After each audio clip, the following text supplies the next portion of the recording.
केंद्रीय मंत्री भूपेंद्र यादव की जन आशीर्वाद यात्रा पहुंची रेवाड़ी। कपड़ीवास गांव से पाडला गांव तक 18 जगहों पर हुआ भव्य स्वागत सम्मान कार्यक्रम। मसानी चौक पर किया जनसभा को संबोधित। मोदी सरकार में कैबिनेट मंत्री बनने पर पीएम मोदी का आभार जताया।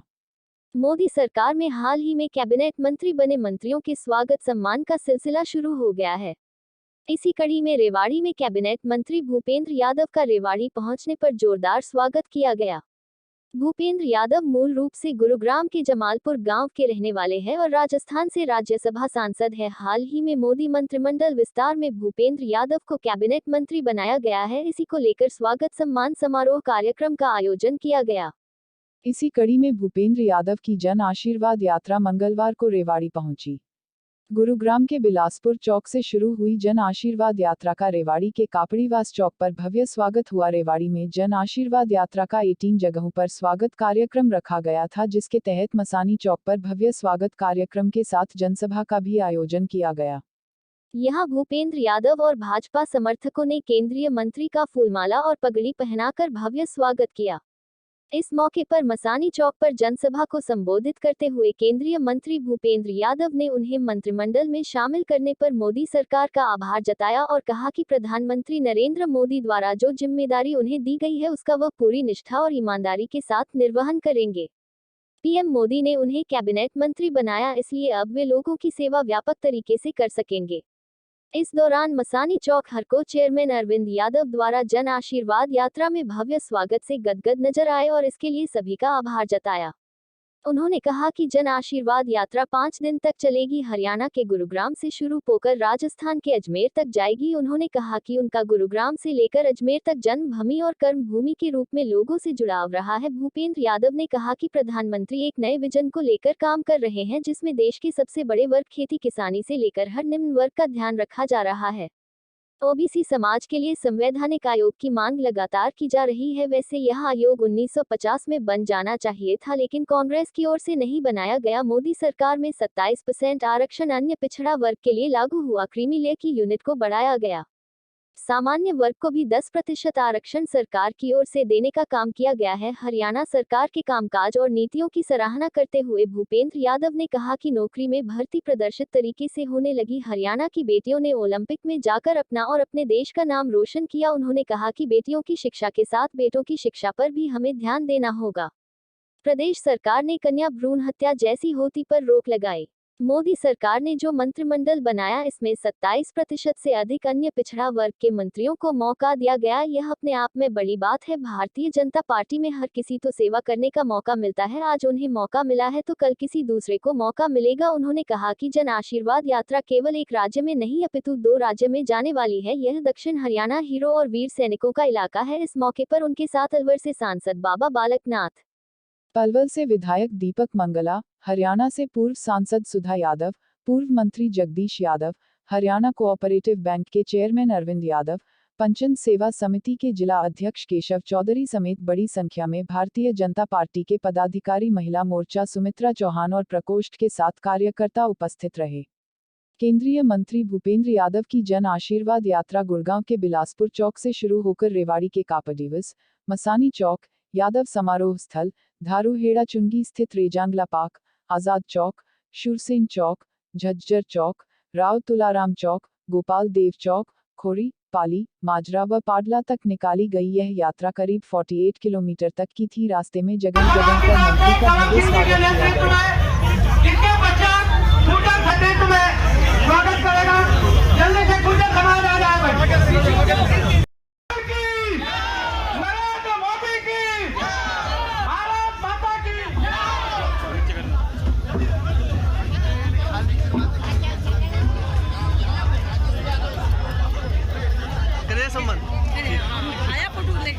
भारत माता की। अच्छा बैठ जाओ। जिनका आप यहाँ इतनी भारी संख्या में उमड़े हैं, मैं उनसे निवेदन करूंगा भूपेंद्र यादव जी, आप लोगों को संबोधित।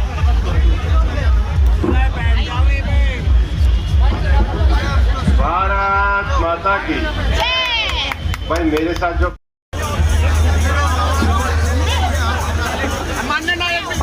अनाउंसमेंट करवा दो, इनको उठाओ।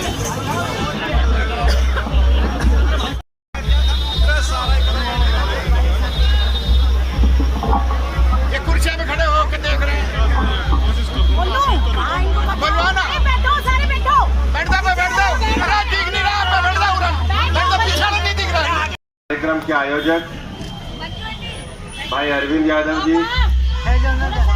भारतीय जनता पार्टी के हमारे अलवर के सांसद, मेरे साथ यात्रा कर रहे महंत बालकनाथ जी, हमारी क्षेत्र की पूर्व सांसद सम्मान्य बहन सुधा यादव जी, पार्टी के प्रदेश महामंत्री भाई वेदपाल जी, इस यात्रा के संयोजक संदीप जोशी जी, दीपक मंगला जी, रेवाड़ी के जिलाध्यक्ष हुकुमचंद यादव जी, वीर कुमार यादव जी, यशवंत भारद्वाज जी, सतीश खोला जी, जगदीश यादव जी, महावीर शर्मा जी, जीएल शर्मा जी, रामपाल यादव जी, सतदेव यादव जी, हमारी महिला मोर्चा की अध्यक्षा प्रदेश की सुमित्रा जी और बड़ी संख्या में आए मेरे इलाके के बुजुर्गों, माताओं, बहनों,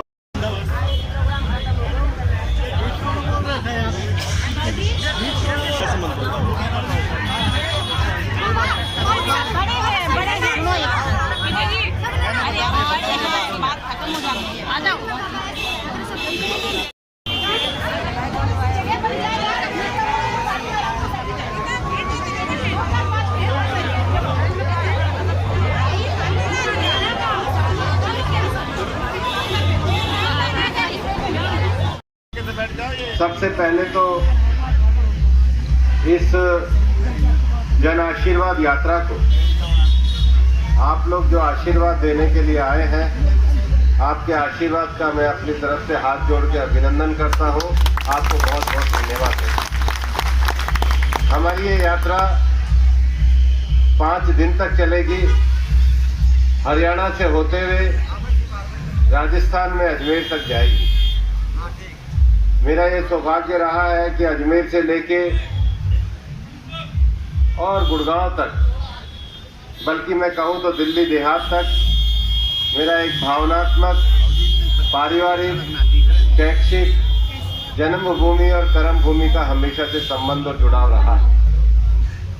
पार्टी ने संगठन के रूप में जो भी जिम्मेदारी दी, देश भर में उसको निभाने का काम किया और मैं इस अवसर पर अपनी पार्टी के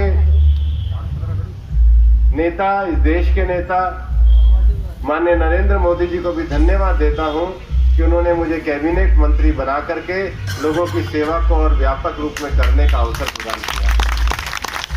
और मैं ये कहना चाहूंगा कि हमारे प्रधानमंत्री जी एक विजन को लेकर के देश में काम कर रहे हैं। इस देश का बहुत बड़ा वर्ग गांव में किसानी और खेती करता था और गांव में केवल किसानी का वर्ग नहीं, जो हमारा छोटा छोटा समाज है, नाई हो, धानुक हो, तेली हो, कुमार हो, खाती हो, इन सब लोगों के बच्चों के पढ़ने के अवसरों के लिए हम लगातार मांग करते रहे कि ओबीसी समाज के लिए कोई संवैधानिक आयोग बनना चाहिए। वैसे 1950 में बन जाना चाहिए था। 40 साल तक कांग्रेस शासन में रही, 1990 तक नहीं बना। कांग्रेस ने इसकी रिपोर्ट को लागू नहीं किया। ये तो उस 1990 में वीपी सिंह की सरकार आई और भारतीय जनता पार्टी का समर्थन था। देश में पिछड़ों के लिए 27% का आरक्षण पहली बार लागू हुआ। लेकिन ये लागू होना अपने आप में पर्याप्त नहीं था, क्योंकि हमारे प्रोफेशनल इंस्टीट्यूशन में, मेडिकल कॉलेज में ये आरक्षण नहीं था। मैं प्रधानमंत्री जी का धन्यवाद देना चाहूंगा कि उन्होंने आने के बाद हमारे मेडिकल और प्रोफेशनल कॉलेजेस में 27% का आरक्षण करके पहली बार ये इतना बड़ा अवसर हम सब लोगों को दिया। और इतना ही नहीं, इस सरकार में आने के बाद हमने क्रीमी लेयर की लिमिट को बढ़ाया और हम ये जानते हैं कि देश भर में लगभग 1300 के करीब पूरे देश में सेंट्रल स्कूल है, जवाहर नवोदय विद्यालय है, सैनिक स्कूल है और लगभग 14 लाख विद्यार्थी वहां पर पढ़ते हैं। प्रधानमंत्री जी ने पिछले साल ही फैसला किया था कि सेंट्रल स्कूल में भी 27% आरक्षण दिया जाएगा।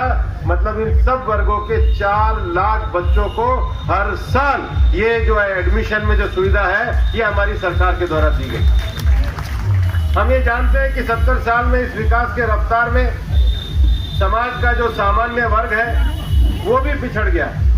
तो 10% आरक्षण आर्थिक आधार पे समाज के सामान्य वर्ग को देने का भी हमारी सरकार ने काम किया है। लेकिन इतना करने के बाद भी कुछ सामाजिक कुरीतियों से लड़ने की हमारी अभी लड़ाई बाकी है।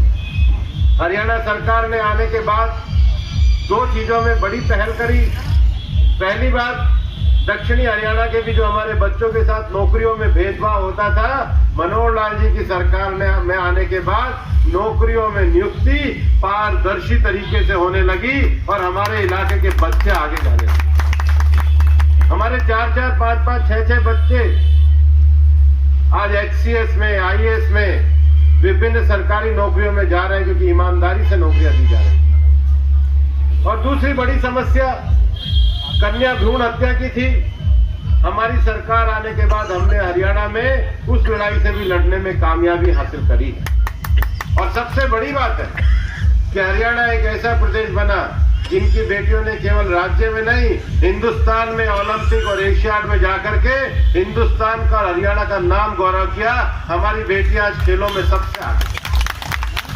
लेकिन सामाजिक व्यवस्था की जो लड़ाई है लगातार परिवर्तन होने वाला विषय है। इस परिवर्तन के मार्ग में बहुत सारे लोगों को आगे आना, समाज के जो वर्ग जो लगातार जिनका प्रतिनिधित्व आना चाहिए, उनको आगे लाने का काम ये हमारे प्रधानमंत्री जी के द्वारा किया गया। और इसलिए इस बार उन्होंने जो मंत्रिमंडल बनाया, आप देखोगे कि मंत्रिमंडल में 27 से ज्यादा पिछड़ों को स्थान दिया गया।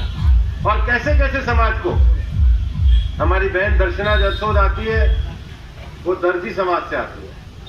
हमारे एक भाई कपिल पाटिल आते हैं, वो मुंबई के पास एक समाज है नमक चुनने का काम करता है, उसमें से आता है। कोई कुशवा समाज में से आता है, कोई धनगर समाज में से आता है, कोई बंजारा समाज में से आता है। हमारे जैसे गरीब किसान के बेटे भी जो अहीर समाज में से आए हैं, उनको भी प्रधानमंत्री ने कैबिनेट में स्थान देकर के इस बात को बताया है कि हमारा जो लोकतंत्र है वो सर्वसमावेशी है। और लोकतंत्र में लगातार नए नए लोगों का नेतृत्व आना आवश्यक है। आज इस इलाके से भूपेंद्र यादव है, कल कोई और गरीब यादव का बच्चा आगे आएगा, इलाके का नेतृत्व करके सेवा करेगा। सब लोग आगे आए, सबका नेतृत्व आगे बढ़े, इसी कामना को लेकर के मैं आपके पास आया। ये जन आशीर्वाद यात्रा केवल 1 लोकसभा क्षेत्र में नहीं जाने वाली। ये जन आशीर्वाद यात्रा 6 लोकसभा क्षेत्रों में जाने वाली है। ये जन आशीर्वाद यात्रा केवल एक राज्य में नहीं जाने वाली है। ये जन आशीर्वाद यात्रा 2 राज्यों में जाने वाली है। और मैं इस इलाके से कहना चाहता हूँ, ये इलाका सैनिकों का इलाका है, ये इलाका वीरों का इलाका है।